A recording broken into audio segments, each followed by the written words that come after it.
difference between these two fighters. Now, Mauricio Herrera, yes, he's 33, but he started boxing at 27, as Mauro had mentioned, and so he is not some veteran who is shop-worn. He's still a fighter who is not late in his career. Bien, amigos, esta es la pelea estelar de la noche. All right, fans, here we go with the main event of the evening. 12 rounds of boxing for the unified WBC and WBA Super Lightweight Championship of the world. And now, ladies and gentlemen in attendance and boxing fans joining us around the world en vivo desde Puerto Rico, it's showtime!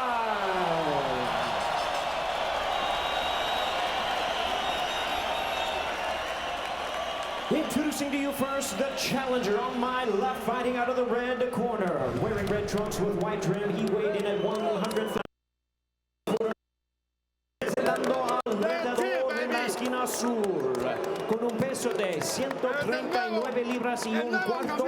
He is currently ranked the WBA number 3 contender, number 10 in the WBC. His record stands at 20 wins, 3 losses, with 7 wins coming by way of knockout. Su récord, 20 victorias y 3 derrotas, con 7 ganadas por la vía del knockout. Clasificado número 3 peso superligero de la AMB y número 10 CMB. From Riverside, California, ladies and gentlemen, please welcome the challenger, Mauricio, el Maestro Herrera.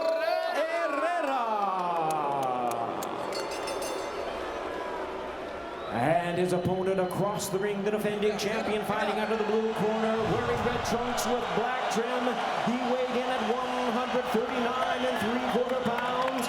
Y su rival debutando en Puerto Rico en la esquina azul, pesando 139 libras y 3 cuartos.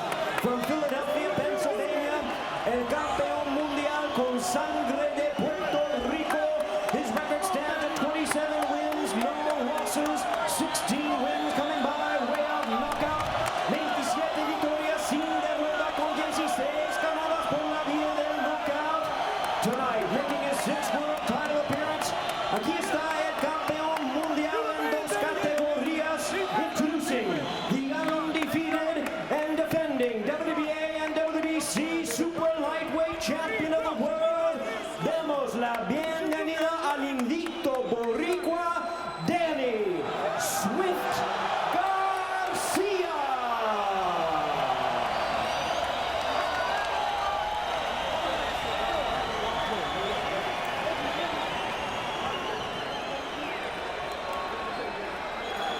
Once again, a referee in charge now to give instructions, Roberto Ramirez Sr. Tiene que salirse. ¡Ey! ¡Ey! Ok. No, no hay problema ahí. Está bien. Ya le di las instrucciones. Pelea limpio. Golpe más abajo de aquí no están permitidos. Ni detrás de la cabeza. ¿Está bien? Está bien. Pelea limpio, los botones se van. Ok. Danny Garcia, 5-0 in World Championship fights, including stopping Mexican legend Eric Morales and British star Amir Khan. For Mauricio Herrera, he said that his camp was the toughest and the smartest he's had. He didn't want to elaborate, though. This is the dream for him as well. The bell and round 1 scheduled for 12 for Danny Garcia's unified 140-pound title. The champion in the red and black tiger stripes, Herrera in the red with white. Much different challenge for Danny Garcia than his last fight against Matisse. Herrera is a boxer who throws a lot of jabs, averages 11 more jabs per round than Garcia, so we'll see that punch a lot. Something to keep in mind about Garcia, he's regarded here as the puncher, and Herrera is going to box, but Garcia boxed very well against Matisse when he had a box last fight, and also Danny Garcia was a very good amateur. He won a lot of top amateur tournaments, so he can box if he has to, although his reputation is to punch. The Puerto Rican crowd chanting Danny in unison as Herrera moves in, working the body, and on the exit, It was Garcia who flashed the jab in 27 previous fights. Garcia's fought 152 rounds, averaging just over 5 rounds as he attacks the body with the right hand. See Herrera trying to mix the jab up and down, just trying to give Garcia different targets, or trying to use different targets at Garcia. Herrera's 23 previous fights have lasted 162 rounds, averaging 7 rounds each as he attacks the midsection with the jab. He's landed that jab to the stomach very well early on. Garcia with the straight right hand. Walking down the challenger.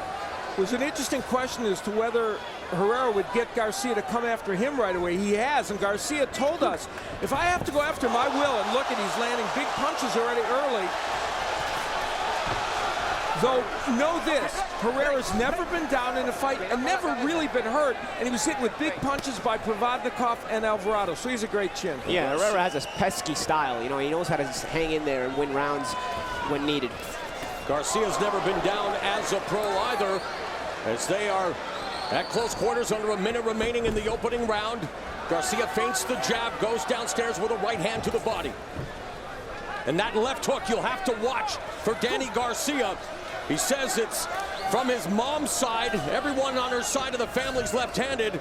And that left hook has produced stoppage wins over Eric Morales, Amir Khan, and in his last fight in his hometown of Philadelphia in October 2010 versus Mike Arnudis. Well, his right hand's not bad either. The 2 best punches Garcia landed this round thus far have been right hands.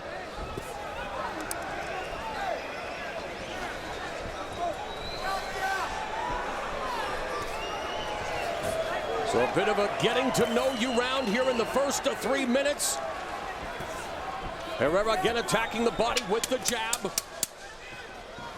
Herrera committing to that jab to the stomach, and it has worked. There's an accidental headbutt there. All right, Al, tell us what each of these competitors needs to do to walk away with the title. We'll look first at Danny Garcia. I thought he needed to make Herrera lead, but he's been very effective in going after him. Counter-punching will be effective if Herrera comes forward, but those things have gone out the window. The left hook, of course, is a big power punch for Danny Garcia, and we will see that flash through this fight. So it's going to be a different kind of fight for Garcia. Let's go over to Mauricio Herrera. He's got to win the battle of the jabs. His jab was kind of dormant in round 1. He did not throw combinations yet, and so far, he hasn't been hit by the left hook.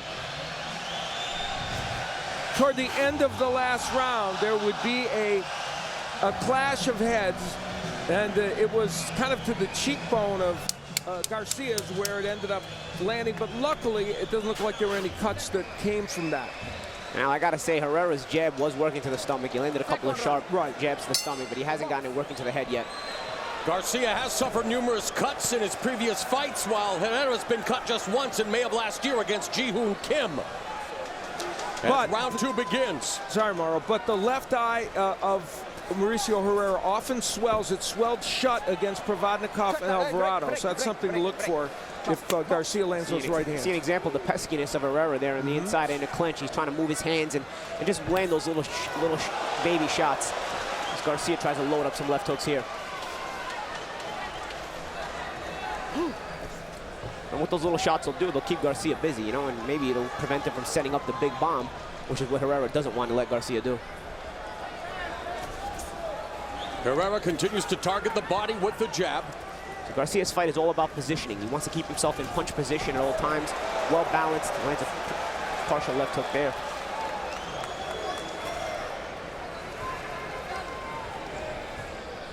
Herrera targeting the body, but not following up with the overhand right as he gets, or tries to get Garcia to drop his hands. And now this is where Herrera is probably going to be most comfortable at close quarters in the clinch as the jab was stuck by Garcia. Now Herrera, though, is starting to get that jab untracked a bit better in this round.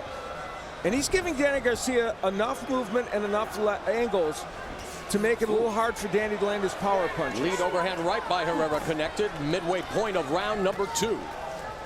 There's a triple jab by Herrera. And that's the thing about Mauro. You just mentioned he doesn't follow up a lot, but what he's doing here, he's preventing Garcia from setting up any offense. It may create some frustration and maybe cause some mistakes. And Herrera with the advantage in the jab so far in this round. That's what he wants. Those are the kind of numbers he wants to see posted. And Garcia's head just got popped back by a shot, but there's Garcia with a lead right hand to the side of Herrera's head. And again, Herrera continues to target the torso of the champion. Mauricio Herrera is fighting the kind of fight he wants to fight. He's showing us his defense. There he slipped the right hand. His jab is working overhand, over time, and he's showing you combinations. He can throw them. 45 seconds left in the second round. This is what I mean right here. You see what Herrera's doing? He's just trying to keep Garcia uncomfortable. He's keep moving his hands in while Garcia's trying to clinch and regain position. It's the little things like that that can cause frustration. Garcia's whole game is to maintain positioning so he can set up the big bombs. He likes to be comfortable, even if he has a patient stalking approach. Double jab, there's a lead left uppercut by Garcia that connects. Double jab again to the midsection, followed by a right hand to the breadbasket by Herrera. Counter right hand, a couple of them over the top, and Herrera motioning to the referee. The last one was a rabbit punch. But a veteran move by Garcia. You see, he caught the jab of Herrera and held it out there so he could throw the right hand over the top of it. Good second round for the challengers. The champion comes on in the dying seconds of round two. Ruben Rodriguez in Puerto Rico in front of a very festive crowd.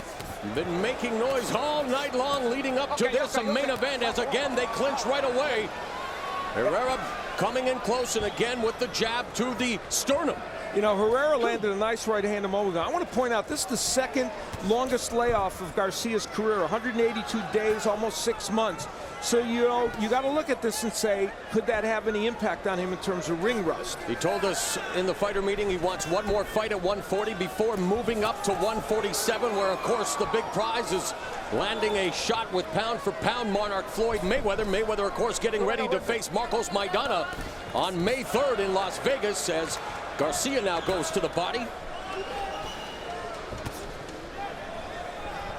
So while we last round showed Herrera with an edge in the jab department, when it comes to the power punches, according to show stats, the edge belongs to Garcia. Tale of two different fights. Well, and we would expect that, though Herrera has landed some nice hooks like that one in overhand rights. So it's an interesting fight. And they're not going to have the weight of Garcia's power punches, but what they do, again, they're keeping Danny busy. They're keeping Danny from setting things up. Look, Danny, out of frustration, I mean, Danny is a good enough fighter to cut the ring off. He's not cutting the ring off when Herrera backs up as well. So, again, it causes maybe overthinking on the part of Garcia. And Garcia's not used to being the aggressor. He truly is a counterpuncher for the most part as a fighter. But this is exactly what Herrera told us he wanted out of this fight. He wanted to make it uncomfortable. He wanted to make it ugly for Danny Garcia. Now holding the back of his head and clubbing him with a couple of right hands, being admonished by the referee. Lead left hook to the side of the head there. That was partially blocked by Herrera's glove. Again, it's about positioning for Garcia. He needs you to commit. Herrera doesn't fully commit to the shots, so it's hard for him to land those counter punches. Garcia a lot of times walks you down and doesn't give up ground when you throw at him, so they can maintain positioning to land his bombs on top of your offense. 60 seconds left in the third round. Garcia, a boxer since he was 10 years old, a lengthy amateur career where he went 107-13, including a victory over Terrence Crawford, who earlier this month defeated Ricky Burns to win the WBO lightweight title. And here comes Herrera. Garcia misses with the counter left hook. And Herrera doing something smart. He lands a couple of shots and causes a clinch. Lands a couple of shots and gets out. It's nothing spectacular, but what it's doing, again, it's preventing Garcia from setting up his own offense, and it's frustrating him. Now Garcia cuts off the ring a little bit here, and that's what you want to see. And there goes Herrera again, just causing a clinch once he lands a little combination. Again, nothing spectacular, but effective in neutralizing Garcia. Coming up on the final 10 seconds of the third round, Garcia and Herrera remain at close quarters with punches in the clinch. We are headed to round 4 of this championship affair.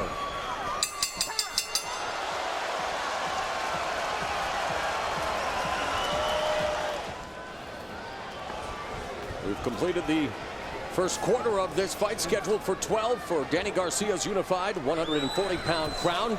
Herrera gets off to a fast start again, attacking the body with his jab. Garcia walking him down. Herrera clinches, and they try to get dominant position in that clinch before being broken up by the referee, Roberto Ramirez Sr. Garcia trying to get the jab working this round, and sometimes it's good just to get back to the basics a little bit and reset. You know, I made the point that Mauricio Herrera with his fights with Provodnikov and Alvarado, two of the very best 140-pounders in the world. This is not new territory for him. Danny Garcia is a very, very good fighter, but it's not like Mauricio Herrera, and we can see it already. He's not intimidated. He's in this fight, and he's here to try and get a win. And he's kind of taking the crowd out of it. You know, I mean, the crowd is not really into it like they were at the beginning of the fight. Left hook by Garcia. Right hand almost behind the head, and then there's a left hand to the body by the champion. And now things begin to pick up here in round 4. Again, the jab to the solar plexus by Herrera. Garcia just misses with the left hook. Double jab from Herrera, who received a ringing endorsement from welterweight champ Timothy Bradley, saying Herrera can box. Bradley has often used Herrera to prepare for big fights, so Herrera is a gamer. Danny Garcia's thrown better power punches this round, but hasn't landed a lot of them. And, you know, he's a left hook artist, and he's had a hard time getting that punch untracked in this fight. But he's gotten the jab going a little bit more this round, and he's been able to create enough space at times to land a couple of right hands and short left hooks. There he goes again with the jab. Nice jab from Herrera through the guard. Lead right hand by Herrera as they clinch again, both working the body to break. A minute left in the 4th.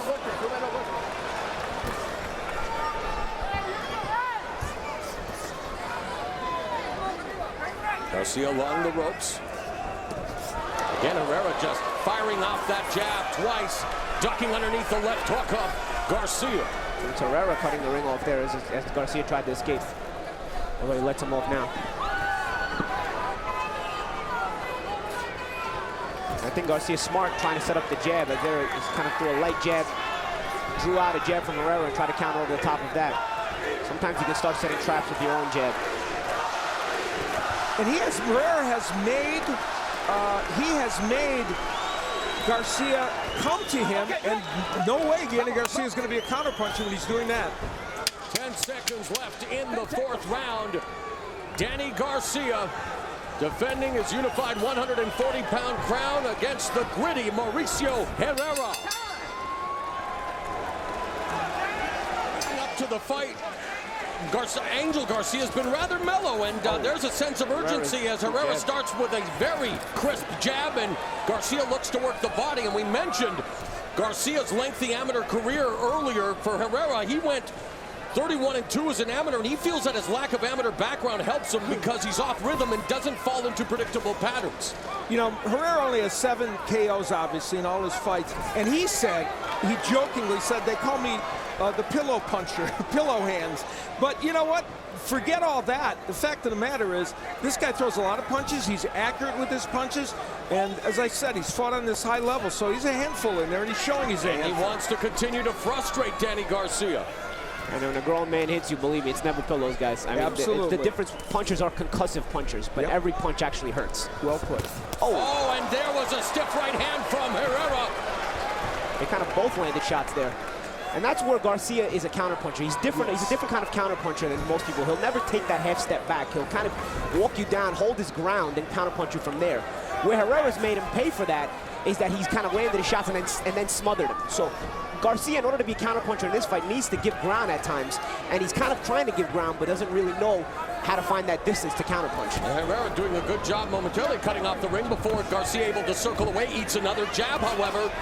And Herrera attacking the body. Garcia a little agitated. Left hook to the side of the head by Garcia as they exchange jabs. And again, Garcia trying to keep his jab working this round.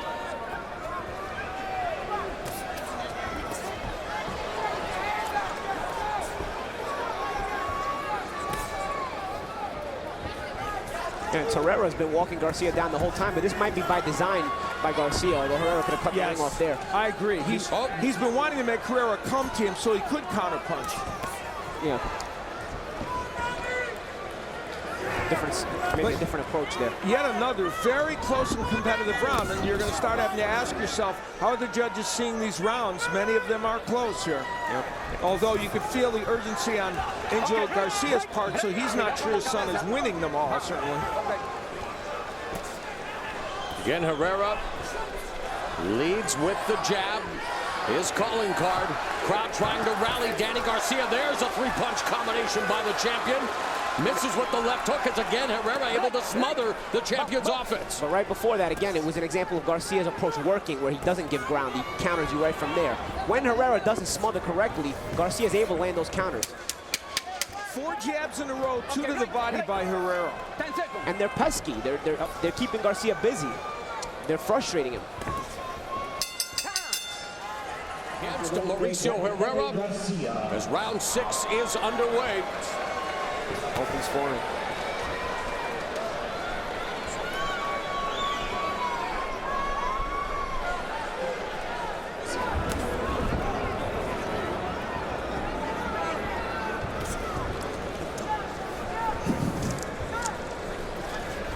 They announced the open scoring. As we mentioned earlier, after 4 rounds, one judge had it a draw at 38-38. One judge had it Garcia 40-36, and another judge had Garcia 39-37, which differs from our unofficial ringside scoring. Yes. Which has Herrera had 39-37 on all of the scorecards, mine, Steve Farhood, and Paulie Malignaggi. So that is after 5 rounds, I should point out. Well, the guy that had Garcia up 4 rounds. Oh, good shot there by Garcia. He's probably watching a video of one of Garcia's earlier fights in his career. I don't think he's watching this fight.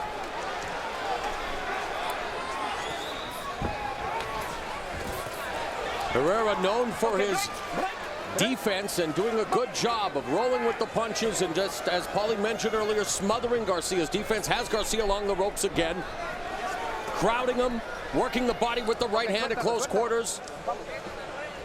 Just past the halfway point of round number 6. Again, Garcia is taught to make all those punches count. I think here with a guy like Herrera, you got to have a couple of throwaway punches. You got to have punches where you're using them as bait to set up other power shots.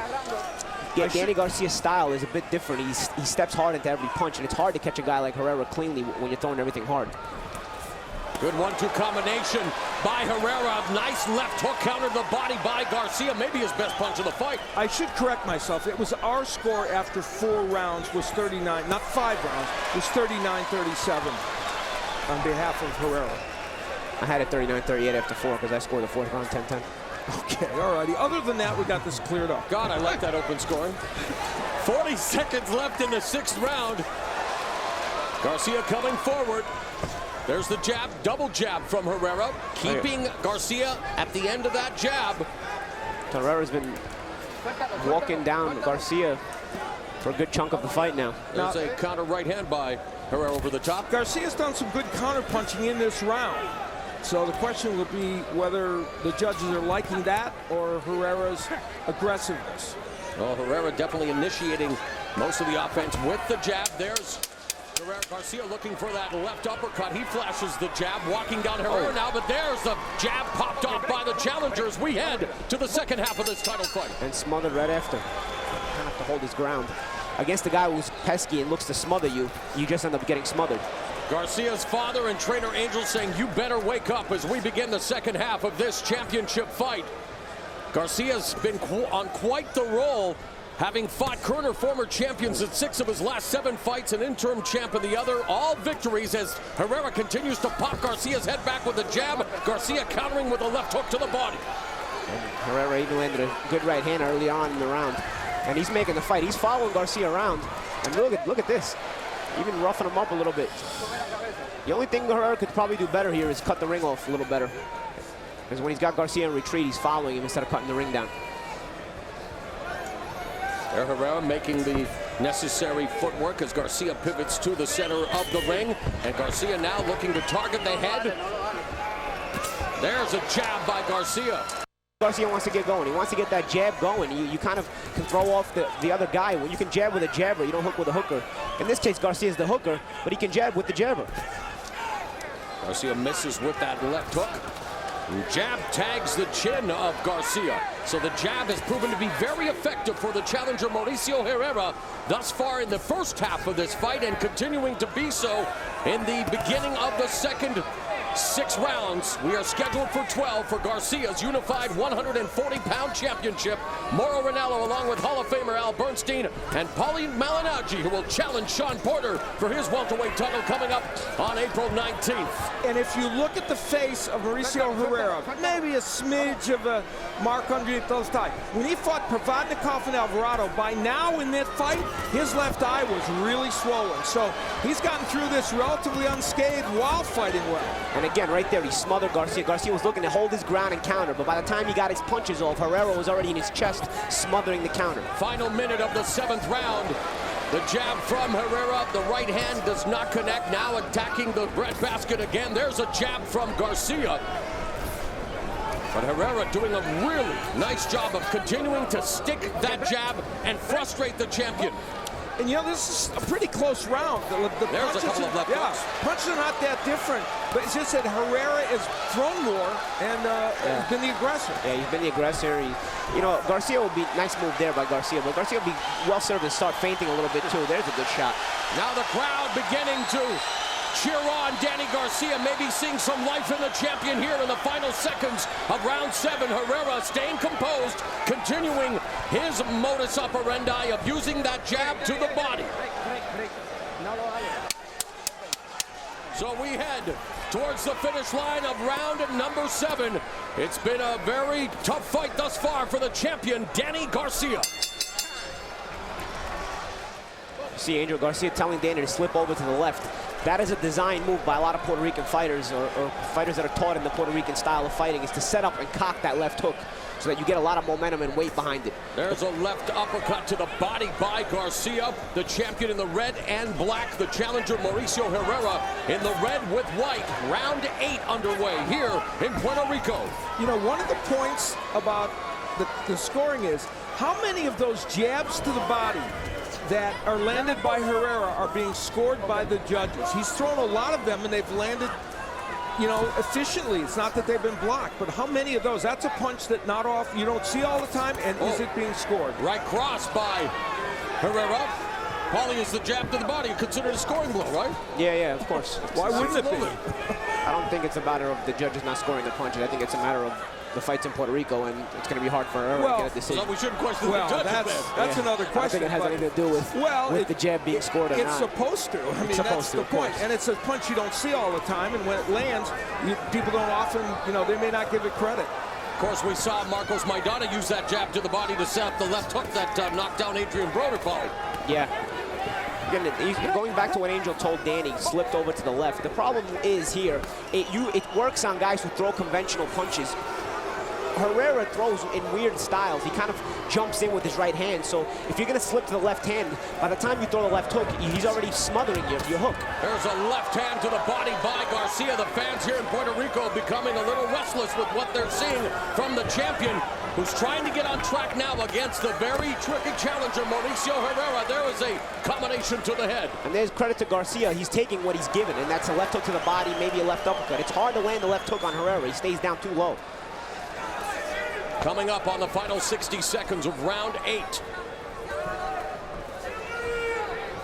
So far in this fight, Herrera, according to show stats, has thrown over 260 jabs and landed 84.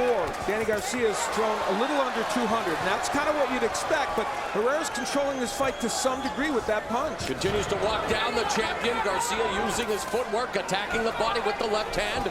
Misses with that left hook as again Herrera content to just smother the champion, then flashing the jab.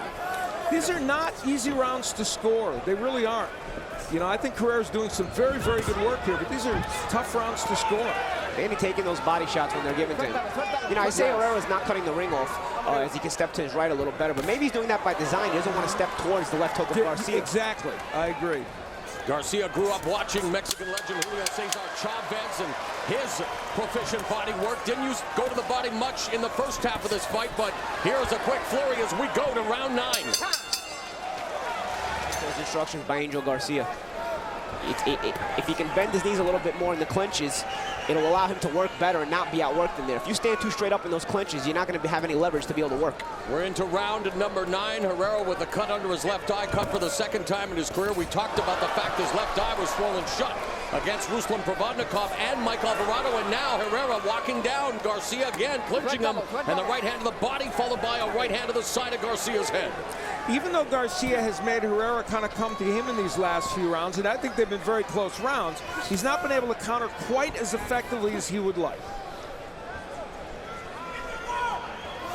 You know, Herrera had 8 weeks to train for this fight. You alluded to it earlier, Mauro. Not always the case with him, and I think true to his word, he came here prepared. Nice jab there off the feint. I mean, it caused that, it made Garcia jab at the wrong time, and the overhand right counter landed for Herrera. Triple jab by Herrera. Just a messed up rhythm by Herrera, hard to time. That's exactly what he said, right? Garcia, yeah, Garcia's got to work, and it's tough. He's trying to fight too conventional. It's hard to fight a guy like Herrera so conventionally. Things that will usually work won't work, so you got to get back to your basics.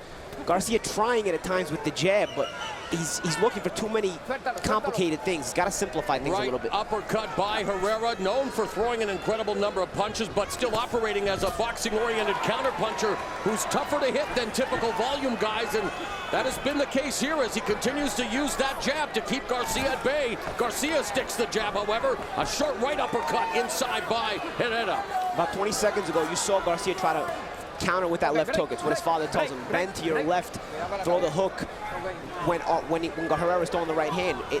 It is hard. Herrera got underneath it because he's coming in head first. He's getting underneath the left hooks. That's why the left uppercuts are working more. Fans beginning to once again boo. There were cheers of Danny at the beginning of the fight, but not that impressed with what they see thus far, and that's exactly what Mauricio Herrera wants to hear, I'm sure. Who would have thought that Lucas Matisse was going to be less effective at walking down Danny Garcia than Mauricio Herrera, even though Matisse had his mold? Oh, going straight back there. He just blew up Danny Garcia's face of blood with this beautiful combination. Herrera has Garcia along the ropes. And now that was a great point. The reason he's being able to walk Danny down is because Danny cannot figure out how he's being set up. No matter how hard or soft a puncher fights, a fighter punches. Some good exchanges here. And now the crowd beginning to rally Garcia. Herrera tries to smother him again. Garcia working the body. There's a chopping right hand. Coming up on the final 10 seconds of the ninth. Another strong round for the challenger as Garcia wants to try to steal it in the final seconds of the round.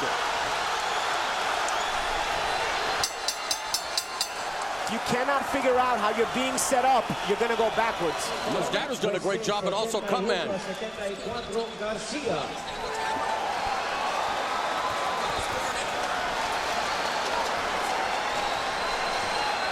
Round 10 underway. Steady stream of jabs from Herrera. They just announced the open scoring here for the WBC, and Danny Garcia, after 8 rounds, leading 78-74. It was after the 8th round, I should point out. And our score during that same period of time, we had it 77-75 for Herrera. So after the 8th round, the 3 judges had Garcia, had 2 of them by as many as 4 points. So I know that sucks some of the drama out of it for some of you, but the fact is we have to report it.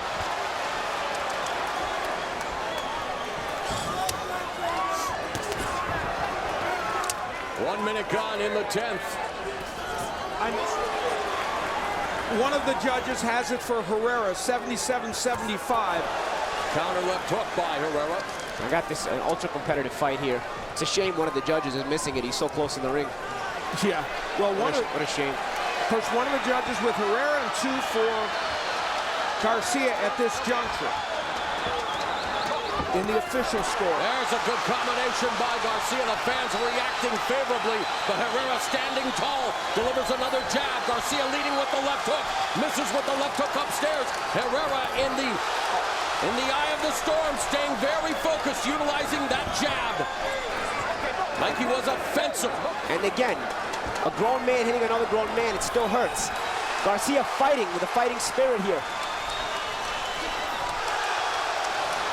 Garcia getting that hook in. From time to time, he lands a really good left hook. Not as often as he would like, of course.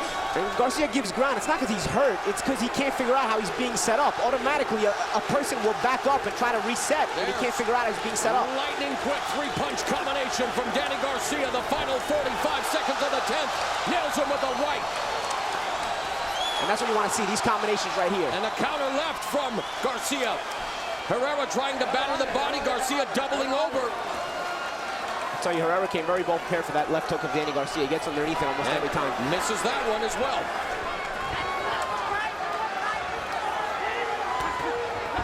That three-punch combination blocked by Danny Garcia, who finds himself along the ropes again. They clinch.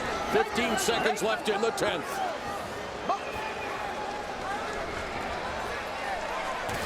Here at the Coliseo, Ruben Rodriguez in Bayamon, Puerto Rico. We are headed to the championship rounds. Garcia versus Herrera.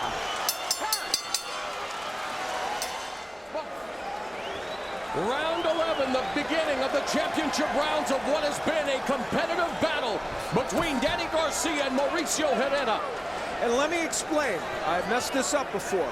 After 8 rounds, the official WBC scoring was: one judge had it 78-74 for Garcia, one had it 77-75 for Garcia, and one had it 77-75 for Herrera. Now, that was after the 8th round. So who knows where we're at this point, but that gives you a guidepost of what the official scoring actually is for this fight. And that indicates it's certainly well within the parameters of either man winning. And that 78-74 scorecard for Garcia. That's what a shame. That judge is it's a shame when you're so close to the ring and you miss such a good fight. There's the jab from Garcia. Herrera along the ropes. Garcia now beginning to unload. Herrera pushes him back with the jab. Garcia going for more this round here. He's stepping up. Left hook behind the ear by the champion.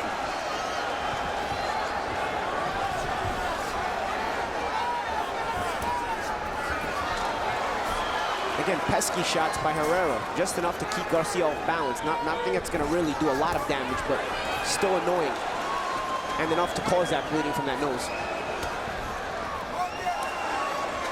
And our unofficial scorecard, after the 10th round, we all have it for Herrera, and a wider margin by Steve Farhood and Paulie than I have. This would be very interesting. I like Garcia maintaining that distance here.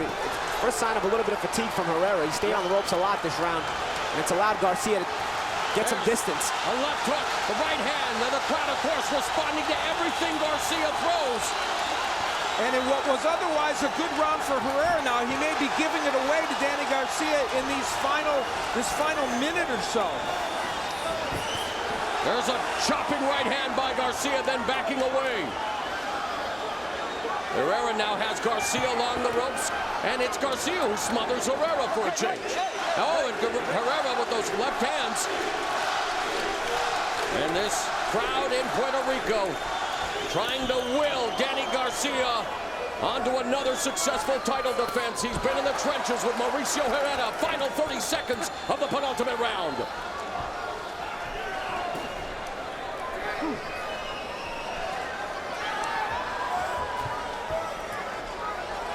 Herrera again landing the jab. Garcia resetting. Flashes his own jab, then to the body with the left hand. And those little feints of Herrera just disrupt the timing of Garcia, although he's had himself a pretty good round. The 12th and final round is in our sights here in Puerto Rico. Garcia lands the left counter right from Herrera.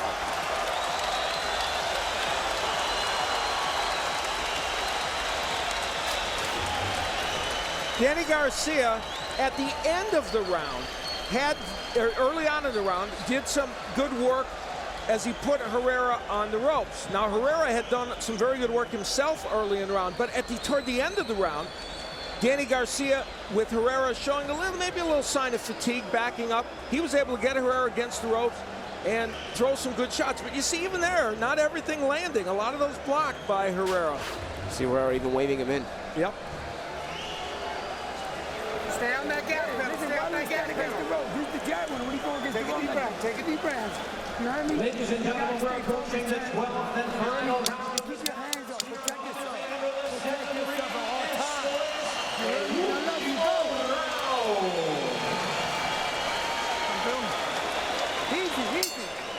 tell you that Danny Garcia is 4-0 in 12-round fights, while Herrera is 1-0. The 12th and final round begins here in Puerto Rico. The champion, Danny Garcia, the challenger, Mauricio Herrera. Herrera stalking Garcia along the ropes. Garcia coming forward and clinching with the overhooks. It's possible Herrera took the last round off to save it for a big 12th round. Let's see. Comes out stalking. And again, getting underneath the counter left hook of Garcia. They came very well prepared for that big left hook of Garcia. When we asked him at the fighter meeting, is the left hook what you're most concerned about? He said yes, but also the right hand. But you're right, he was ready for that. See, Garcia pushed him off there to create some space for the hook. Garcia rolling with these punches along the ropes. There's one of those jabs to the midsection, and it set up the jabs to the head. Right hand by Herrera and a stiff jab from Garcia. Again, pesky style, just a disruptive rhythm. Right hand to the body, left hand upstairs by Garcia. Jab to the body by Herrera. Just past the 1 minute mark of round 12. Merely as a guideline, but at this point, according to show stats, 198 punches landed by Herrera to 189 for Garcia. So you see how close this fight should be on the scorecard, just as a guideline to show you where the fight punches are being landed. Herrera tagged to Garcia with the right hand. Walking down again, working the body momentarily. Garcia clinching him. Herrera trying to fight out of the clinch, coming forward with the lead left hook. There's a right hand through the guard by Garcia. Garcia fighting more on the back foot this time, this round again. See the blood coming out of his nose. But he's letting go of those combinations, Webb. He's finding a little bit of distance for those combinations. A little, but the jab and the combination punching of Herrera in this round, I think, is very really composed. The challenger showing plenty of guts and plenty of composure in this championship fight. You know what it is? Garcia's fighting off the back foot. He's throwing some combinations here and there, but he's not using his jab. If you're going to fight off the back foot, keep that distance with your jab and then set up those combinations. Left hook countered by Herrera. Final 45 seconds of the championship fight. Garcia's title may be hanging in the balance.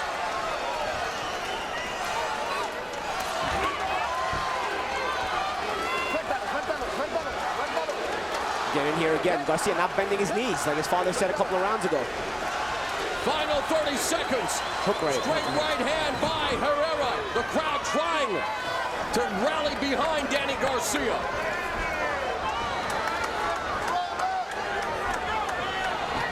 We've gone through 12 tough rounds for this unified 140-pound championship. Will Danny Garcia retain the title, or will Herrera spoil Garcia's Puerto Rican homecoming?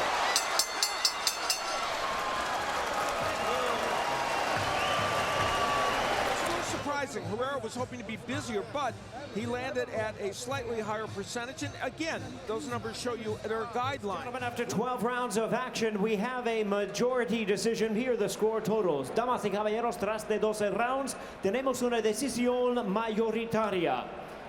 Judge at ringside, Gustavo Padilla, scores them out 114 to 114, even a draw.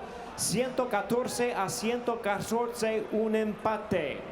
Judges Alejandro Rochin and Carlos Colon both score them out 116 to 112. Los dos jueces tienen la pelea 116 a 112 in favor of the winner, a favor del ganador, and still champion Danny Garcia.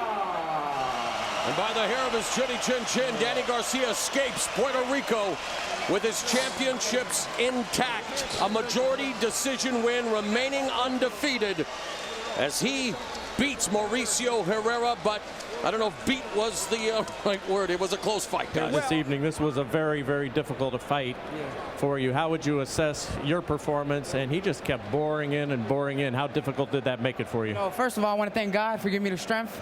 I want to thank Golden Boy Promotion, Showtime, Al Heyman, Team Garcia, my whole camp, and all the Boricuas that came out to support me today. Thank you. He just kept boring in. How difficult did that make this for you? You know, he's a crafty veteran, and I know every time I step in the ring, every contender, everybody I fight wants what I got. So they're going to train their heart out. They're going to give everything they got. And I expected everything he brought to the table. He's a good fighter, and it was a good challenge. How much did it throw you off that he was so prepared for your left hand and your left hook? You know, I just had to make adjustments. I just had to push the fight. He's a good fighter, and I'm a true champion. I make adjustments. Like I said, everybody's going to come fight me. They're going to come to fight. They're going to bring their A game, so I got to make adjustments, and I got to pull them out. Angel got after you after the 4th round, and as the rounds went on, did you feel as though you were in trouble? No, he was a little crafty. I know how to make adjustments and find my comfort zone. And once I started pressuring them and getting them on the ropes and landing my combinations, I knew I was doing good. Did you feel as though you were able to settle in at some point because you were way ahead in the power punches? What enabled you to have that confidence with this guy just constantly boring in? You know, I just had to keep my composure and throw power shots. You know, I was trying to knock him out in front of my fans, but you know, he's a tough guy and he kept fighting. Would you ever thought that this was more difficult than what Lucas Matisse had for you? You know, man, that's what it is when you're the champion. Everybody's going to come after you. Everybody wants what I got. So I know nothing's going to be easy from this point on for the rest of my career. You're here in Puerto Rico. Do you feel as though you had any home ring advantage? Obviously, the fans were for you. One judge had it equal. The other judge had it by 4 points. Both of them had it by 4 points. Do you feel you had any advantage here? Yeah, I know. I thought I won the fight. Well, as an advantage as the judges, no. They're fair judges. Oh, just in addition, just being here. Oh, no, man. Yeah, of course. The Puerto Rican fans here to support me. I love them. All my Boricuas, what's up? What will you do now? You had indicated in the meeting that you would like to stay one more fight at 140. If so, who would that be, and then move up? You know, fighting at 140, I did a lot at 140. I think kind of making the weight might have affected my performance a little bit. You know, I got to stay with my camp and see if I go up to 147 and start a new journey up there. I've been fighting at 140 for 8 years already since the amateur, so, you know, it's getting a little hard, and I got to think about maybe moving up. And the 182-day layoff, did that have any effect? It's the second longest layoff you had. Was there any rust? I don't think it was a rush because I stood in the gym. I trained hard. And, you know, he just, big ups to my opponent, Mauricio Herrera. He just came to fight, man. And he made it a great fight. That's it. There's no excuses. He came to fight, and it was a fight, and we gave the fans a great fight. Danny, congratulations. All right. Gracias a los puertorriqueños. Boricua! Mauricio, you fought a very game fight, and you were very well prepared. How much did your experience coming into this fight with the folks that you had fought help you and enable you to put you in a position to pull this off? Oh, I thought I was fine-tuned. I came perfectly prepared for this fight. Wasn't tired in there. You know, I was trying to push the fight. You know, I was going to come to box, but he wasn't pushing anything, wasn't making a fight. So I'm the one that had to put the pressure. I thought I went in to make the fight, you know, and I thought I started off a little slow, and it started coming in at the end stronger. Did you feel as though you won the fight? Yes, I felt I won the fight. I felt I landed more punches. You know, a lot of his shots were getting from the crowd. You know, a lot of screaming for every shot that was missing. They weren't landing. I thought I finished strong at the end too. So I thought I won the fight. I thought it was close, but I thought I won the fight. Terrific fight. Thank you so much. Appreciate it. Thank you so much. Thank you to Riverside, everybody in California watching all around the world. I love Puerto Rico, beautiful island. Thank you so much. Give me another chance. All right. Thank you. Let's go back ringside tomorrow.